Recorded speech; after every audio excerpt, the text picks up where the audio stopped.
Hello everyone, this is Seema and again एक बार फिर से आप सभी का बहुत बहुत स्वागत है सिविल एकेडमी के यूट्यूब प्लेटफॉर्म पर। और आज मैं आपके सामने लेकर के आई हूँ टर्मिनोलॉजी। इससे पहले भी हमने टर्मिनोलॉजी के एक दो सेशंस हैं जो आपको मैंने वीडियो के फॉर्म में दिए हैं। और आज की टर्मिनोलॉजी में हम बात करने वाले हैं दो तरीके की जो आपकी टीबी होती हैं। टीबी यानी कि ट्यूबरकुलोसिस, वो दो टाइप के जो हैं आपकी, उनमें बेसिक सा डिफरेंस क्या होता है। जैसे एक है आपकी multi drug resistant TB tuberculosis, और दूसरी हम बात करेंगे कि एक्सटेंसिव या एक्सक्लूसिवली ड्रग रेजिस्टेंट टीबी या ट्यूबरकुलोसिस आपकी क्या होती है। इन दोनों में एक तो डिफरेंस देखेंगे, उसके बाद हम बात करेंगे कि क्या डिफरेंस है या क्या आपकी किस तरीके से फॉर्म होती हैं economic advisory council of the prime minister. ये दो आपके टर्म्स हैं बेसिकली जिन पर आज मैं इस टर्मिनोलॉजी के सेशन में आपके साथ में डिस्कस करूंगी। आप बस लास्ट तक वीडियो के साथ में बने रहिए और देखते रहिए इस वीडियो को। इन दोनों टर्म्स को लेकर के आपको जो थोड़ा बहुत डाउट है वो एकदम क्लियर हो जाएगा। तो चलिए वीडियो को स्टार्ट करते हैं। सबसे पहले हम बात करेंगे difference between multi drug resistant TB tuberculosis and extensively drug resistant tuberculosis. ठीक है, अब सबसे पहले यहाँ पे टर्म आ रहा है ड्रग रेजिस्टेंस। तो ड्रग रेजिस्टेंस का मतलब ये है कि ट्यूबरकुलोसिस को क्योर करने के लिए जो भी आपकी ड्रग दी जाती है, व्हाटएवर XYZ जो भी वो आपकी ड्रग हैं, जो भी ड्रग दी जाती हैं, उसको लेकर के पेशेंट में या पर्सन्स में या जो आपके बैक्टीरिया है ट्यूबरकुलोसिस का, माइकोबैक्टीरियम ट्यूबरकुलोई, उसके अंदर जो रेजिस्टेंस डेवलप हो गया है उसे ही हम कहेंगे ड्रग रेजिस्टेंट ट्यूबरकुलोसिस। नाउ अब ये जो ड्रग रेजिस्टेंट ट्यूबरकुलोसिस है ये दो तरीके का है। पहला है मल्टी ड्रग रेजिस्टेंट ट्यूबरकुलोसिस और दूसरा है आपका एक्सटेंसिवली या एक्सक्लूसिवली बोलते हैं एक्सक्लूसिवली ड्रग रेजिस्टेंट ट्यूबरकुलोसिस। इन दोनों में बेसिकली थोड़ा सा डिफरेंस है, हमें बस वो डिफरेंस देखना है। ठीक है, चलिए तो सबसे पहले हम देखते हैं कि मल्टी ड्रग रेजिस्टेंस ट्यूबरकुलोसिस क्या होता है। उससे पहले ट्यूबरकुलोसिस भारत के अंदर जो है उससे रिलेटेड कुछ डेटा आपके सामने है। जैसे अगर हम बात करें इंडिया के अंदर टोटल टीबी पेशेंट्स की बात की जाए तो it is about 2.2 million. Next अगर हम बात करें ट्रीटमेंट देने के बाद what is the success rate, कितने लोग ट्रीटमेंट लेने के बाद ठीक हो जाते हैं, तो it's very good, it is 80%, 88% के आसपास है। नाउ अनडिटेक्टेड टीबी पेशेंट, ऐसे पेशेंट जिनमें हम अभी तक टीबी को डिटेक्ट नहीं कर पाए हैं लेकिन उनके अंदर टीबी है, मे बी उन्होंने टेस्ट ना कराया हो, कोई भी रीज़न हो सकता है, ऐसे कितने हैं, तो इट इज़ अबाउट आपके 9,30,000। और पेशेंट विथ MDR टीबी यानी मल्टी ड्रग रेजिस्टेंस जिन पेशेंट्स में डेवलप हो गया है, ऐसे केसेस कितने हैं, तो इट इज़ अबाउट 63,000 केसेस हैं जो आपके मल्टी ड्रग रेजिस्टेंस को डेवलप कर चुके हैं। तो यहीं से हमारे लिए इसीलिए बहुत इंपॉर्टेंट हो जाता है कि what actually multi drug resistance TB means. तो अगर मल्टी ड्रग की बात करें तो ये ऐसी फॉर्म है ट्यूबरकुलोसिस की, it is a form of tuberculosis caused by, ऐसी फॉर्म है ट्यूबरकुलोसिस की जो किसकी वजह से हो रही है, by bacteria that do not respond to, एक ड्रग है आपका आइसोनियाजिड एंड दूसरा ड्रग है रिफेम्पिसिन। ठीक है, दोनों ड्रग के अगेंस्ट आपका रेजिस्टेंस डेवलप कर लिया है किसने, बैक्टीरिया ने। अगर वो बैक्टीरिया इन दोनों ड्रग के अगेंस्ट कोई कार्यवाही, कोई आपका वो नहीं दिखाता, एक्टिवनेस नहीं दिखाता है, इस तरीके की टीबी को हम बोलते हैं multi drug resistant TB. And to most powerful first line anti TB drug, यानी दो फर्स्ट लाइन, पहली बार जब किसी को जैसे टीबी हुआ है, पहली बार जब शुरू में टीबी के हमें पता चला उस समय पर जो आपकी दो ड्रग दी जाती हैं, it is isoniazid and rifampicin. ठीक है, रिफेम्पाइसिन या रिफेम्पिसिन आप जो भी प्रोनाउंशिएट करना चाहे कर सकते हैं।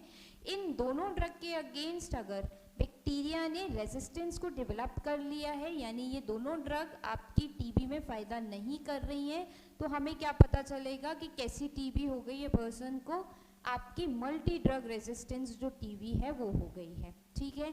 Now it is treatable and curable by using second line drugs. इसको आप ट्रीट कर सकते हैं, एक सेकेंड लाइन ऑफ ड्रग है, यानी आप कह सकते हैं हायर लेवल के ड्रग हैं, उनको हमने डेवलप किया है, वो दे करके इन पेशेंट्स को हम क्योर कर सकते हैं। तो नाउ यहाँ से आपको ड्रग का नाम याद रखना है कि जो आइसोनियाजिड है और रिफेम्पिसिन है, इनके अगेंस्ट अगर बैक्टीरिया में रेजिस्टेंस डेवलप हो गई है और उसने किसी पर्सन को टीबी कॉज किया है, तो कौन सा टीबी होगा? मल्टी ड्रग रेजिस्टेंट टीबी होगा। It is treatable, it is curable. कैसे? सेकेंड लाइन ऑफ ड्रग जो है उनको दे करके इसे क्योर किया जा सकता है।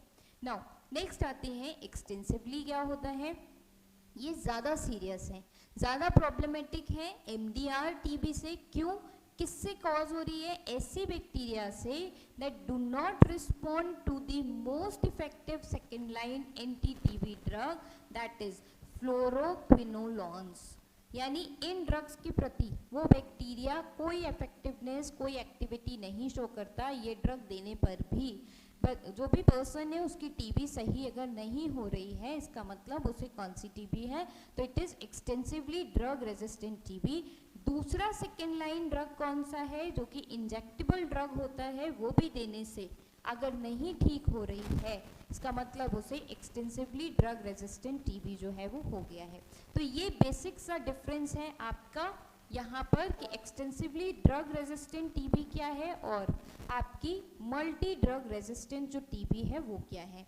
नाउ रीज़न क्या है जो भी आपकी रेजिस्टेंस डेवलप हो गई है ट्यूबरकुलोसिस को लेकर के? व्हाई दिस रेजिस्टेंस, यानी बैक्टीरिया के अंदर ये रेजिस्टेंस क्यों डेवलप हो जाती है ड्रग्स को लेकर के? इस पर अगर हम बात करें तो रीज़न है हमारे यहाँ का weak medical system.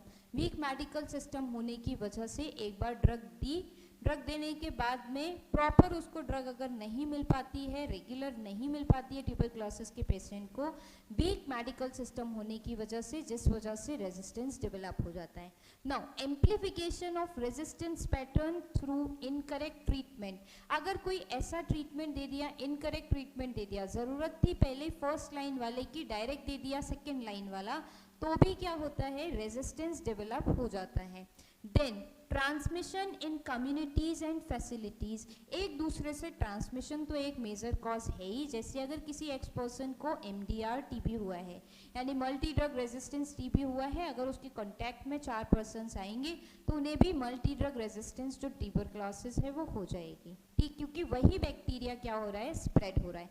So these are the सब कॉजेज जिसकी वजह से आपकी टीबी को जो है रेजिस्टेंस हो जाती है, यानी ड्रग्स के प्रति जो बैक्टीरिया है वो रेजिस्टेंस हो जाता है, कोई भी आपकी इफेक्टिवनेस या उससे क्योर बैक्टीरिया फिर नहीं होता है। So this is the basic difference between these two. I hope आप लोगों को क्लियर हुआ होगा।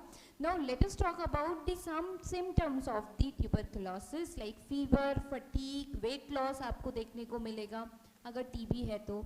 देन नाइट में आपकी स्वेटिंग होती है अगर टीबी है तो। देन उसके बाद ब्लड के साथ में, लास्ट स्टेज में ब्लड के साथ में कफ आने की पॉसिबिलिटी होती है एंड परसिस्टेंट कफ, लगातार कफिंग जो है, कफ आपका बना रहता है।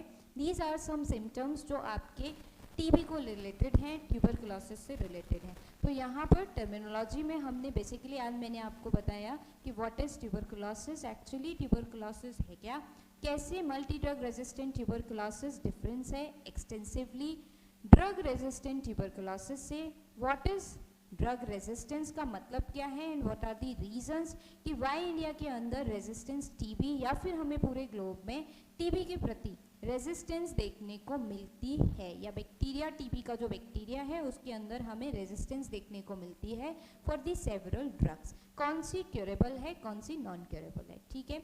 चलिए अब बढ़ते हैं नेक्स्ट जो टर्मिनोलॉजी का हमारा था second topic which is your prime minister की economic advisory council. Now economic advisory council of prime minister कई बार न्यूज़ में रहता है, बहुत छोटी सी इंपॉर्टेंट टर्म है जो कई बार हम न्यूज़पेपर्स या सारी चीज़ों में देखते हैं, लेकिन एक्चुअली में कैसी है वो काउंसिल, हमें उसका फॉर्मेशन, हमें क्या क्या काम करती है वो ये भी पता नहीं होता। तो आगे अभी 4-5 मिनट में हम बस उसी को देखेंगे, बस आप वीडियो के साथ बने रहिए, ठीक है। अगर हम बात करें economic advisory council of prime minister की, तो economic advisory council of prime minister क्या है, एक नॉन कॉन्स्टिट्यूशनल बॉडी है, नॉन स्टैट्यूटरी बॉडी है, यानी कहीं पर भी कोई एक्ट नहीं लाया गया है कि इस काउंसिल को बनाना है, कहीं पर भी कॉन्स्टिट्यूशन में कोई आर्टिकल नहीं डाला गया है कि इस तरीके की कोई काउंसिल को बनाना है। नाउ कैसी बॉडी है, कॉन्स्टिट्यूट की गई है, इंडिपेंडेंट बॉडी है। क्यों कॉन्स्टिट्यूट की गई है, जिससे कि वो एडवाइस दे सके, किसे, आपके प्राइम मिनिस्टर को। क्यों, किस मैटर्स पर, तो इकोनॉमिक और रिलेटेड इश्यूज पर, आपके मैटर पर वो बात कर सके या उन्हें क्या दे सके, गाइडलाइंस दे सके, रिकमेंडेशंस दे सके, उन्हें सजेशंस दे सके इकोनॉमी से रिलेटेड, इसीलिए बनाई गई है। Now for administrative logistic planning and budgeting कर सके, ऐसे अगर पर्पसेस आते हैं तो उसके बारे में बता सके सरकार को या प्राइम मिनिस्टर को, गवर्नमेंट ऑफ इंडिया को, कि what is correct, what is incorrect, क्या सही है क्या गलत। नीति आयोग जो है वो सर्व करता है नोडल एजेंसी, किसके लिए, आपकी economic advisory council of prime minister के लिए। यानी इकोनॉमिक एडवाइजरी काउंसिल ने जो भी डिसीजन लिए हैं, जो भी बात वो कह रही है, जो भी सजेशंस उसने दिए हैं, नीति आयोग उसे इम्प्लीमेंट करने के लिए कोशिश करता है। नोडल एजेंसी का मतलब यही होता है। नाउ अब देखते हैं स्ट्रक्चर की, what is actually the structure of the economic advisory council of the president, और कितने मेंबर्स होते हैं इसके अंदर। अगर हम प्रेजेंटली बात करेंगे तो एट प्रेजेंट इसके चेयरमैन हैं आपके विवेक देबरॉय, उसके अलावा कुछ मेंबर्स हैं आपके, कुछ पार्ट टाइम मेंबर्स भी हैं और कुछ आपके फुल टाइम जो मेंबर हैं वो भी हमें यहाँ पर दिखाई देते हैं, ठीक। कुछ पार्ट टाइम मेंबर्स हैं, कुछ फुल टाइम मेंबर्स हैं जो हमें दिखते हैं यहाँ पर। काउंसिल क्या करती है, न्यूट्रल व्यू पॉइंट रखती है, बहुत ज़्यादा आपका बायस्ड व्यू पॉइंट नहीं होता है उसका। और काउंसिल हाईलाइट करती है क्या इकोनॉमी का इशू है, सरकार को किस पे ध्यान देना चाहिए, किस तरीके का एक्शन है जो सरकार को लेना चाहिए, ठीक। क्या क्या इसकी वही कंसिडरेशन में आते हैं, तो एनालाइजिंग एनी इशू इकोनॉमिक और otherwise referred to it by the prime minister. जो भी प्राइम मिनिस्टर कहेंगे इस काउंसिल से कि भाई ये इशू है, इस मुद्दे पर आप हमें सजेशंस दीजिए, आपके हिसाब से क्या होना चाहिए। तो इट्स अ एक्सपर्ट कमेटी, या आप कह सकते हैं कई सारे एक्सपर्ट का ये एक समूह है जो प्राइम मिनिस्टर को इकोनॉमी के मुद्दे पर मदद कर रहा होता है। मैक्रो इकोनॉमिक इम्पोर्टेंस को लेकर के जो भी प्राइम मिनिस्टर अपना व्यू प्रेजेंट करते हैं उस पर डिस्कशन करना, उस पर बातचीत करना। नाउ ईदर स्यूमोटो भी हो सकता है, यानी किसी इशू पर वो खुद भी अपना लेकर के और प्राइम मिनिस्टर को सलाह दे सकती है। ज़रूरी नहीं हर बार प्राइम मिनिस्टर ही कहें कि हमें इस पर सजेशंस दीजिए, ठीक है। Now they also include attending to any other task as may be desired by prime minister from time to time. जो भी prime minister time to time उन्हें कहेंगे कि इन मुद्दों से अलग, इकोनॉमिक मुद्दों से अलग भी अगर कुछ और बात प्राइम मिनिस्टर को लगती है उससे रिलेटेड, तो वो उन्हें कह सकते हैं और उनसे अपने सजेशंस जो हैं वो मांग सकते हैं। तो ये सारे काम होते हैं economic advisory council of the prime minister की जो होती है उसकी, ठीक। आज की टर्मिनोलॉजी में इतना ही। हमने दो टर्म्स देखी, एक तो टीबी ट्यूबरकुलोसिस को लेकर के और दूसरा इकोनॉमिक एडवाइजरी काउंसिल्स को लेकर के। आई होप आपको ये दोनों ही एकदम क्रिस्टल क्लियर हुई होंगी और आपको पसंद भी आई होंगी। तो अगर यस, तो फिर आप फटाफट से सेशन को लाइक कर दीजिए, अपने फ्रेंड्स के साथ में शेयर कर लीजिए। और पहली बार अगर टर्मिनोलॉजी में आप आए हैं या सिविल एकेडमी के प्लेटफॉर्म पर आए हैं तो चैनल को सब्सक्राइब ज़रूर से कर लीजिए। फिर नई एक टर्मिनोलॉजी के साथ में आपके सामने आऊँगी, तब तक के लिए thank you so much, have a good day.